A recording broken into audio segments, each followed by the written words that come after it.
Hello everyone and welcome back to our Investor Day. I'm Lazaros Papagarifalu, Alpha Bank CFO. Hopefully by now you should have a much better idea of who we are, what makes us different, and how we plan to accelerate our performance. And as you would expect, we will now delve into the financial targets for the next few years. Let's start with where we stand and how we got here. We've had three main priorities over the past few years, and we have achieved notable results. First, we cleaned up our balance sheet, reducing problematic exposures by over 20 billion euro through a combination of transactions, but also through continuous organic efforts.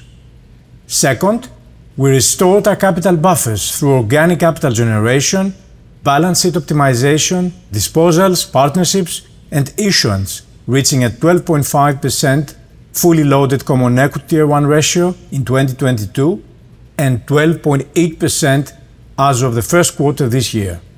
And finally, we have returned to being profitable, with a continuous focus on operational efficiency due to a lower cost of risk, but also on the back of growing our franchise. As a result, we've gone from breaking even to sustainable levels of profitability. Going forward, we will continue on this trajectory of generating profitable growth and accelerating value for our shareholders. We expect to deliver earnings per share growth in excess of 20% per annum, profitability above 12%, leading to a sizable 1.4 billion euro of capital in excess of our management target. And we intend to restart dividend distribution from 2023 profits onwards, subject to regulatory approval. Let me be clear. We have no intention of simply amassing capital that is surplus to our requirements. We have three guiding priorities in our plan. We will improve our profitability, driven by the initiatives across all business units and stringent cost discipline. We will improve the resilience of our balance sheet, not compromising on our prudent risk management whilst fully normalizing our exposure to problematic assets. And importantly, we will ensure that the high levels of capital generation are deployed to further improve our capital ratios, fund sustainable profitable growth where we see demand, and remunerate our shareholders. Importantly, we expect our plan to deliver results in both the short term and the medium term. As time goes by, we will start enjoying the cumulative impact of all the actions we're putting in place. But proof of our trajectory will be evident this year. Revenues will grow despite the loss of last year's excess trading gains and the deconsolidation of our merchant acquiring business, in part due to the favorable rate tailwinds, but notably also due to profitable volume growth and margin management. Earnings per share growth will exceed 30% this year. We aim to generate over $500 million of regulatory capital and reinitiate dividend payments, and profitability will climb to double digits in 2023. And 2023 will be the springboard to reach even higher levels by 2025. This uplift in profitability will come from two sources. First, through a structural improvement in the profitability of our business units, and second, through the further reallocation of capital from dealing with the problematic assets of the past to funding future growth. Allow me to recap what you have already heard on the financial strategy for each segment. Retail will double its return on regulatory capital whilst maintaining similar levels of capital allocation. Clearly, it will be helped by the normalization of the rates environment, but it will also benefit from increasing its focus on fees and commissions, particularly in investment products for the affluent segment and through continuous cost management.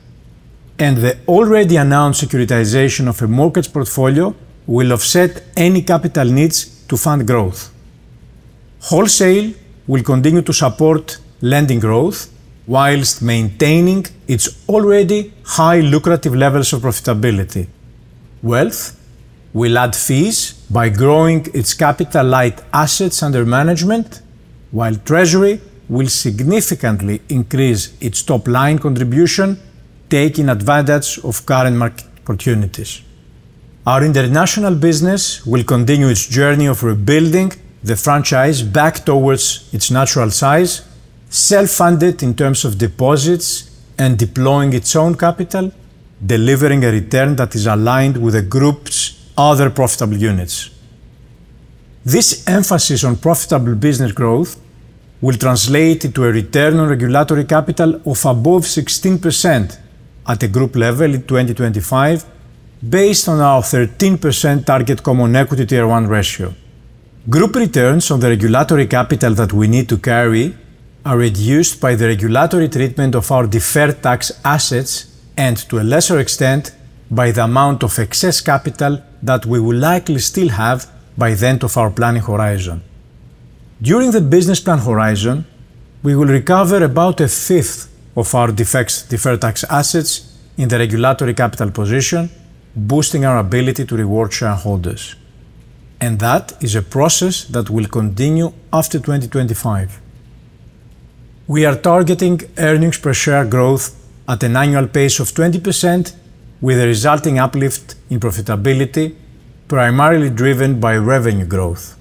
But this should not overshadow the relative importance of the expected cost reduction, especially given the inflationary environment that we operate in, as well as the fact that we have already made significant inroads in improving our operational efficiency over the past few years. Starting with revenues, we expect an annual growth rate of circa 5% a year, largely driven by net interest income, which is expected to grow at an annual pace of 9%. Fees and commissions are forecasted to grow at an annual rate of 7%. Taken all together, they will more than offset the normalization of trading and other income. Let's now zoom in on net interest income, given its high relative weight on revenues. From a curve perspective, we have increased our estimate for the 3-month Euribor in 2023 by circa 30 basis points, clearly leading to a higher estimate for the top line in 2023. Note that our projection is based off an average Euribor rate this year of 3.1%, lower than the circa 3.4% level envisaged by the market. The same is true for 2024, and by 2025, our projections are quite close to current market projections. Our assumptions for the cost of time deposits have not changed materially, albeit we do now expect a slightly better overall deposit beta in 2023 due to a mildly slower shift towards time deposits. For the outer years, we do expect a significant pickup in the overall cost of deposits for the system, with the main impact being seen during 2024, when we expect the deposit beta to reach circa 30%. Whilst higher than the 2023 level, it will not be that much different from the exit rate for 2023. We do, however, expect to continue to see a further contraction in loan spreads. There are a number of factors here, not least a changing mix towards longer tenures in wholesale and more consumer credit in retail. But the overall message is twofold. Yes, on the one side, we do expect a further normalization in spreads, the majority of which will come during 2023. But at the same time, we are absolutely clear that we will prioritize profitability over growth, something that has already been evident in the evolution of our spreads vis-à-vis the market in the past year or so. This approach is aligned with our clear intent to stand by our customers across business cycles. And on that front, let us not forget the impact from volumes. First, loan volumes are expected to grow at an annual pace of about 7% between 2023 and 2025. And second, we will increase our securities portfolios to reach approximately 25% of total assets and bring significant top-line benefits. We are investing mainly in level 1, high-quality liquid assets that support our liquidity ratios and interest income. And finally, of course, we have been very active in the debt markets recently, and we intend to remain active participants as we replenish our wholesale funding and build our MREL stack, with envisaged cost of the required issuance embedded in our forecasts. Turning now to fees, all components are expected to have a positive contribution, resulting in the increase of fees contribution to total revenue by 3 percentage points, as well as improving our fee margin as a percentage of gross loans by circa 20 basis points. The delta, however, will be dominated by two components of our strategy that have been clearly articulated this afternoon. Number one, the expansion of asset management reach and scope, leading to higher balances and margins, and thus a stronger contribution. And number two, the enhancement of our servicing capabilities, allowing us to improve our penetration on both the individual as well as the business front. The growth in revenues will be the biggest enhancer of operating leverage in the business, but further cost efficiencies will lead to additional improvements. Although trends will be markedly different, we expect both our Greek and our international operations to have very strong positive jaws, with the gap between revenue growth and cost growth at 10 percentage points. By enhancing revenues and reducing costs, we will be able to improve our cost-income ratio by circa 14 percentage points, bringing it down to circa 40% at a group level by 2025, with Greece at circa 35%. There are a number of factors driving this expected cost reduction.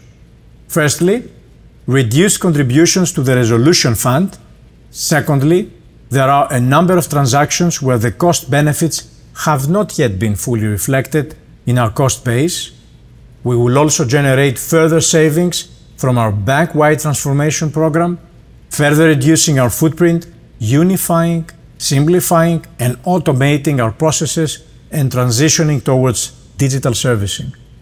In parallel, we will change the way our central functions work, optimizing the utilization of our physical spaces and reducing our space usage while also launching new energy-saving initiatives. Finally, the renegotiation of a large number of contracts will attain financial savings and process efficiencies. This will more than compensate for higher investment spending as we ramp up the pace of our IT investments and an inflation-driven increase for the relevant sub-segment of our cost base, as well as higher costs to support business growth. The second pillar of our strategic plan focuses on balance sheet resilience. Over the years, we have maintained prudent lending practices and have developed a diversified loan portfolio.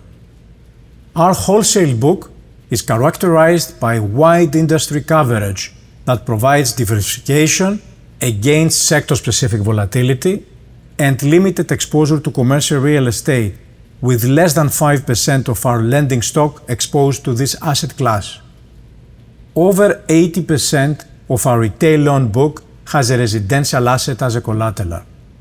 And when things go wrong, we have a proven track record in being able to handle problematic assets, be it organically or inorganically. Focusing on asset quality, our objective is to reduce our gross NPE stock, landing at circa €2 billion in 2025. Our loan book has a large percentage of loans with paying customers, with non-performing exposures under 90 days past due, making up close to half of the total.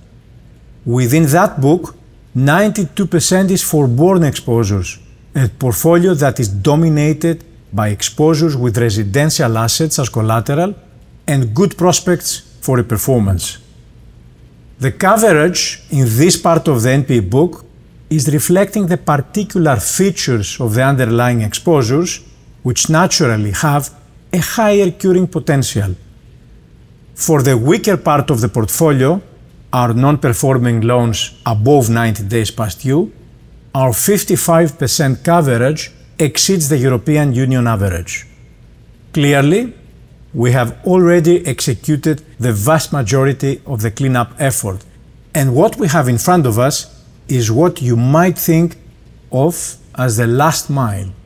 We intend to bring NPEs down to around 4% of loans by 2025, while maintaining cost of risk at similar levels to our peers, which will drive coverage ratios towards the 60% area in 2025. Flows will remain on an improving trajectory, driven by two key factors: a robust curing performance linked to our large stock of forborne non-performing assets, and lower inflow rates as we expect the default rate to trend below 2%. Debt forgiveness and liquidations will also contribute equally to the reduction of the stock. Taking a step back and looking at our balance sheet resilience through a wider lens, our portfolio is characterized by high levels of liquidity. We have robust liquidity ratios. For example, our loan-to-deposit ratio is below 80%, whilst 70% of our deposits are insured. We have a granular retail deposit base with sticky, non-maturing deposits. We maintain high coverage of our deposit base through liquid assets, as indicated by our liquidity coverage ratio, but also given the fact that we have circa 25% of our total deposits in cash or cash equivalents, while circa 85% of our securities portfolio is in high-quality liquid assets. We target LCR and NSFR ratios above 160 and 120% respectively throughout the planning period. The last pillar of our strategy is capital generation and distribution. We start in 2022 with tangible equity of 5.8 billion euro. Of this, regulatory capital is around 70%, with the balance being deductible items, mainly excess deferred tax assets. As we progress towards 2025, we expect to build significantly our tangible equity towards 7.6 billion euro before deducting dividend payments for the period. Of this amount, 6.2 billion euro, the sum of regulatory capital and deferred tax assets, is the tangible equity required to run our business. Our regulatory capital will amount to 80% of this. This 6.2 billion euro will be earning a 12% return, whilst the remaining 1.4 billion euro will remain as excess, clearly facilitating dividend distribution restarting from 2023 profits onwards, subject, of course, to regulatory approval. To repeat, we have no intention of simply amassing capital that is surplus to our requirements. As Vasilis showed you before, profitability is the engine that creates this capital. 1.9 billion euro of profit after tax is expected to be generated by our business. The profit generation will allow us to recover 0.4 billion of deferred tax assets, and as a result, we will generate a total of 2.3 billion euro over the period.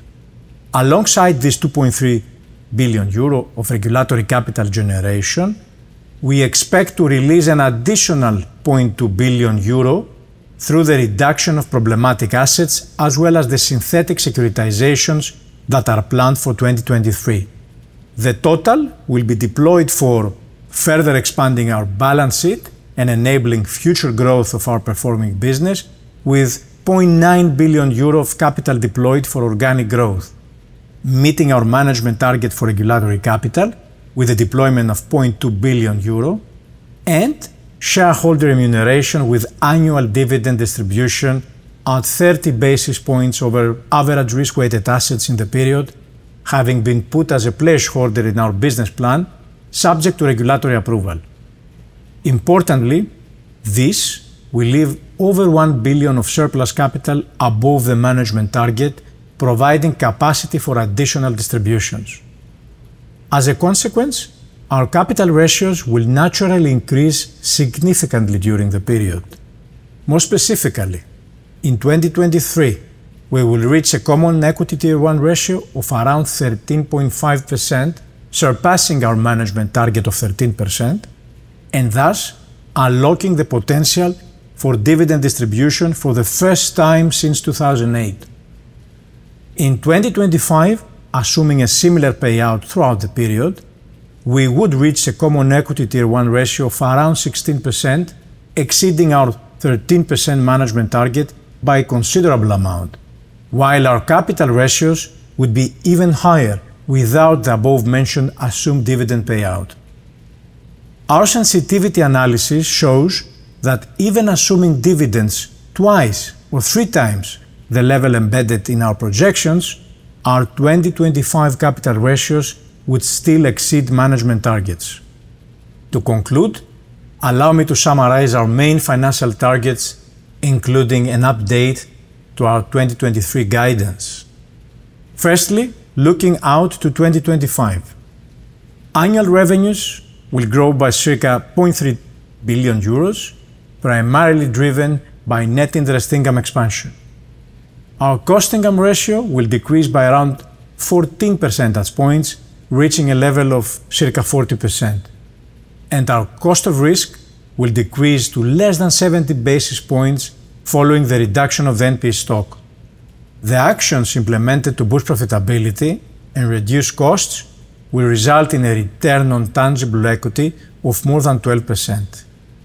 And as a result, our earnings per share will demonstrate strong growth, with a CAGR higher than 20%, reaching more than 0.3 euro per share by 2025. By 2025, our tangible equity is projected to exceed 7 billion. Finally, this will result in dividend distribution starting from 2023, subject to regulatory approvals, and a higher Common Equity Tier 1 ratio that exceeds management targets, providing more flexibility for payouts. For the current year, we are also upgrading our targets. Reflecting the better rate environment, we now expect a return on tangible equity of circa 10%, with higher revenues generating a lower cost-to-income ratio. And we now expect earnings per share of over 25 cents from 23 cents previously.